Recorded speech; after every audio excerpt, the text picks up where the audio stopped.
Okay, my name is Diva. I am the CEO and founder of Beyond the Hurt. We are a nonprofit organization, 501c3. We assist single mothers, youth, and domestic violence survivors. We were established November 18, 2015 until the present. We currently have our Community Resource Center, which is located on the major crossroads of 7th Avenue and Buckeye. Which we had our grand opening on January 25th of this year. Congratulations. Thank you. We also have a transitional safe house for women only that have experienced domestic violence, which was open on in June of 2017. So our mission is empowering single mothers, youth, and domestic violence survivors through education and resources. So we have different classes, resources that we give them, clothing, furniture, baby items, all of that, to pretty much give them a hand up instead of just always a handout, to try to give them and preserve a better life for themselves. That's pretty much it. Definitely. No, thank you for that. Because like more of that actually needs to be around and needs to be known. Because we do hear more and more often about domestic violence, especially now during this epidemic. Since right. We had a rise of domestic violence. What are your views on that? Well, it has increased definitely, simply because, again, with the whole quarantine, a lot of women are in the home. Well, I know it's men and women, but our target is women. So I don't want anyone to believe or think that we're just saying that only women experience domestic violence. But there has been an increase in it, definitely, due to the quarantine and all the social distancing, that women and men are in the house with their abuser. So therefore, it becomes extremely difficult due to how economy is right now. There's a lot of frustration. So, of course, tempers are going to rise, and then there's more incidents where abuse is being taken place. So a lot of shelters are filled up right now. Getting a lot of calls with the DV Coalition, Arizona Coalition, with asking people are asking, can you please help me? So some of the places are, because they're so filled up, they're like paying for families to go to hotel rooms just to get away from their abuser. So it has definitely been an increase. And do you see this, stopping anytime too soon? Like, I know we're starting to open up, but I noticed, like, when we opened up, it seems that's when more unfortunately started to happen. Like, of course, we know we're aware of the situation of the young man that through the mall here in Westgate. I don't know if that was so much domestic violence, but it's, people are getting out now, and I don't know what's going on with them. You don't want to know my opinion on that. What are your opinion? What is your opinion on that?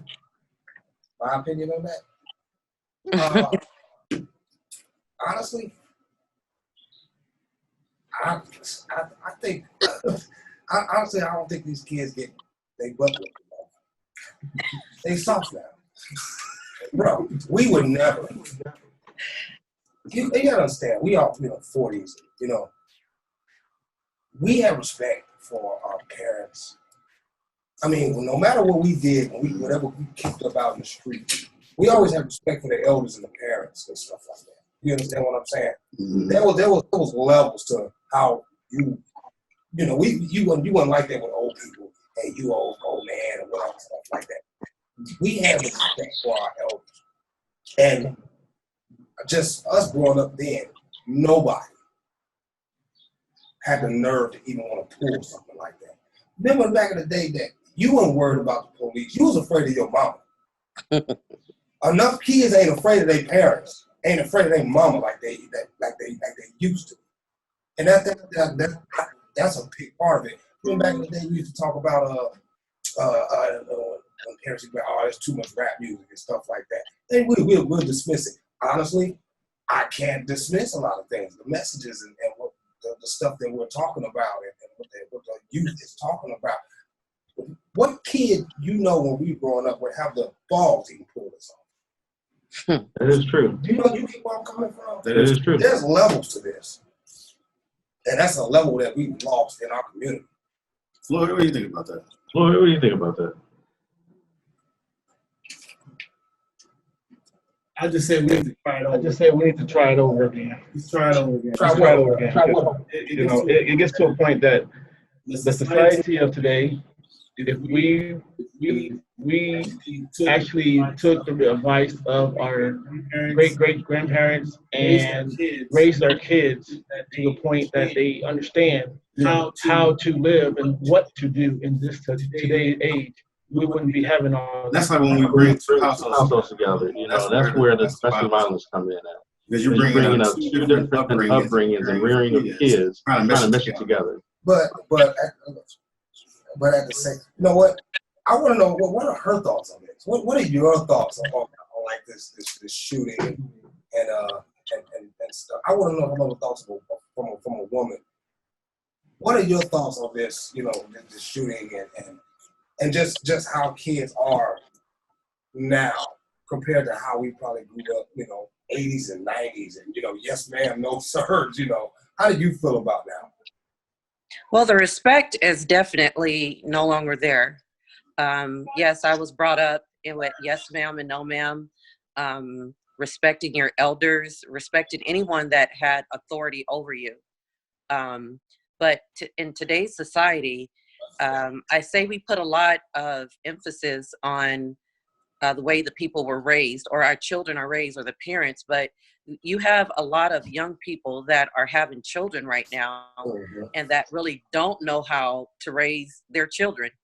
So working with a lot of these mothers who became mothers when they were 16, 17, and now trying to, can you guys hear me? Yes, we can. Yes, ma'am, we can. Oh, okay. I don't know if you can see me, but I can hear you. Okay, no, I can't see you, but yeah. It's extremely difficult to really place the blame on who. I understand that, you know, the state has taken away, you know, being able to, as we call it, whoop your child. Yeah. You know, but We had a conversation about that a while ago. They took that power away. yeah. But I have a question in that. We talk about, you know, the whoopings and everything, but those were literally beatings, belts, extension cords, You know, and it worked out well for me. It worked out very well. That's my cousin for me. He know how I was. It worked out very well. It probably did, but I think I don't disagree with being punished physically like that. But some of that, I think a lot of that was actual beatings, and we resort, I think, to fighting and hitting. When, you know, there's a conflict that comes up, the first thing we want to do is lash out and hit instead of fighting with our words, you know, and I think that's why a lot of other races think we're so violent. Yeah. And I'm not saying because that we got whoopings, but that's our first resort. Someone does, when we got into trouble, the first thing we got was a whooping because that's our punishment. So when we get in, when something we dislike, someone does something to us, the first thing we want to do is lash out and put hands on them. So it's like a learned behavior instead of fighting them with our words. That's why they think of us as savages, I think sometimes, and that we don't know how to have an intelligent debate without being too aggressive and violent.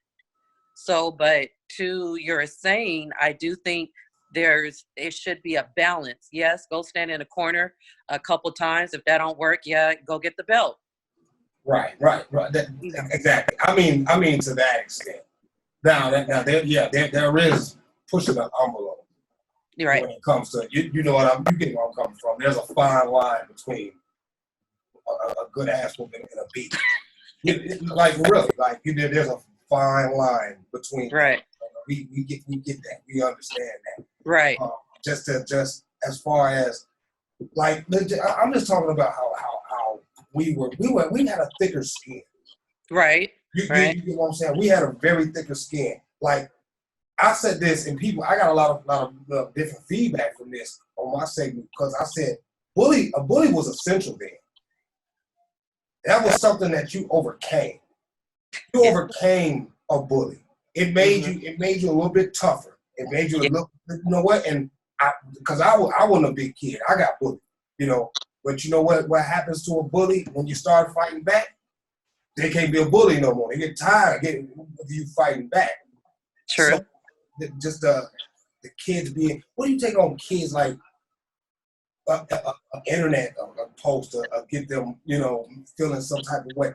What happened to the confidence in the kids and installing fight inside of them to the point where an internet post or something, you being bullied through the internet? Yes, the kids are softer now.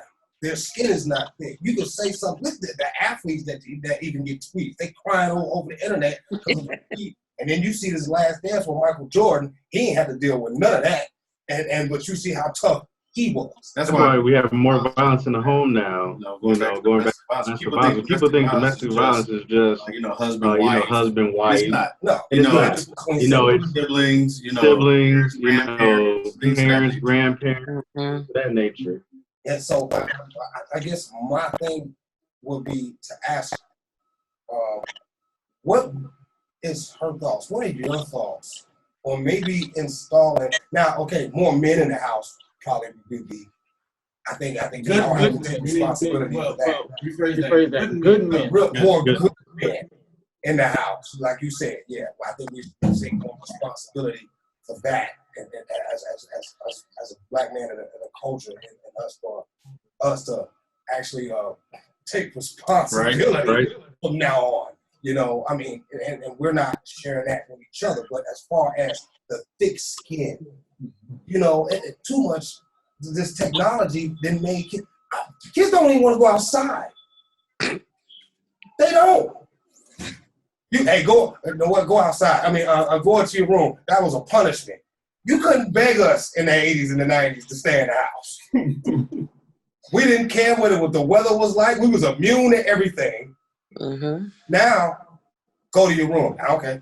Now, Diva, what is the concept behind, like, what got you to the point that we needed to have a Beyond the Hurt? Like, what is it? I will tell you, you know, like what he said, I really don't want to go too much into it because I don't want to start doing gender blame and things like that. But what caused me, I was just saying, take responsibility. Yeah.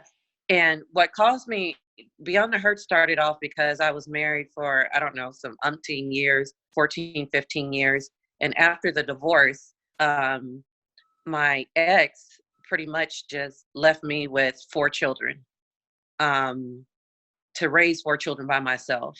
I had to get 3 jobs at one time because I didn't want to go on government assistance. So I got 3 jobs. I got a car, went for my certification, you know, in certain areas. So I was working for the state, I was working for Home Depot, and I also was working for a group home with 4 children. I did not miss my son's Pop Warner games. And I felt like, you know, as a single parent, first of all, as, you know, again, I don't want to do the gender blame or anything, but I would simply call him and say, can you just please call the children and ask them, how their day was going. You don't have to give them any money, which I wasn't receiving child support. That's why I had to work 3 jobs. So can you just call them and let them know that you have an interest in them? So having the experience of no child support, or it was sporadic, I should say, 1 or 2 months here or there.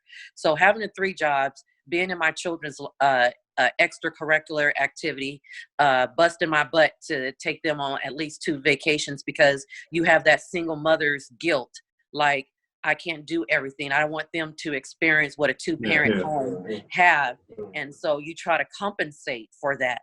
So I didn't even know that there were a lot of help out there for single mothers. Me, with my stubborn self, I probably wouldn't have did it because I would have felt like it was a crutch and I would have got, let's say, comfortable.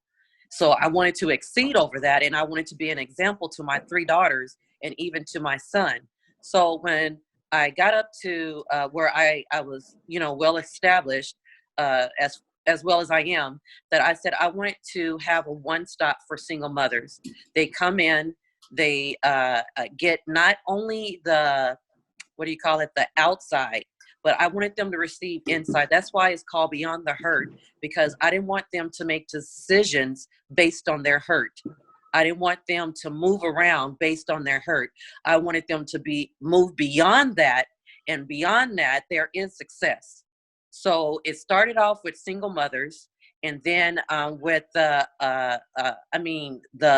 massive of the women. I say probably about 90% of the women, 95% of women that were coming in asking for assistance, they shared their experience that they were experiencing some type of domestic violence, whether verbal, physical, mental, economically, whatever. So I was getting calls at night. Can you help us? We're trapped. We just left him, just me and my daughter. We have no money. Can you provide us a place to stay? Well, I didn't have that. So that's why we opened up the program for domestic violence. The transitional safe house to help out women. Now, one of the reasons why we only do women only is because most of the shelters help out women with children. So the women that are by themselves with no children, they were catapulted to the bottom. So that's pretty much how Beyond the Hurt came. Okay. Oh, all right. Oh, all right. So, now, what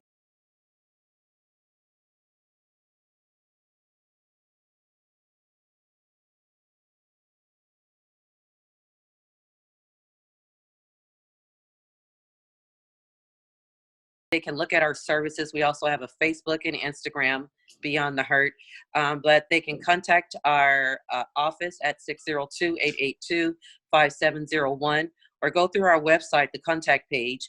They right now with the whole pandemic going on, we're still practicing social distancing. So we have classes that are coming up that we're going through Zoom or our WebEx, but we still trying to help out. We creating or trying to get our food bank together so we can help out with the food. Panera Bread donates their day after bread to us, bagels, bread. Panera is really good. So it's just a day old bread that we hand out every Saturday. We try to feed, especially mothers. Now we're open to families, not just single mothers. A lot of men give us a lot of slack for that. We will open up to fathers too and families as a whole, but our focus is for single mothers simply because single mothers make up, I believe it's 87% of single parent homes. So we're trying to target the majority right now to help out, the mass right now. Awesome. Well, we're going to go ahead and go to our next segment, but we do appreciate you. We'll share your information on our page. I appreciate you all. Thank you so much. All right. Thank you. All right. Bye. We'll talk to you later. Okay. Bye.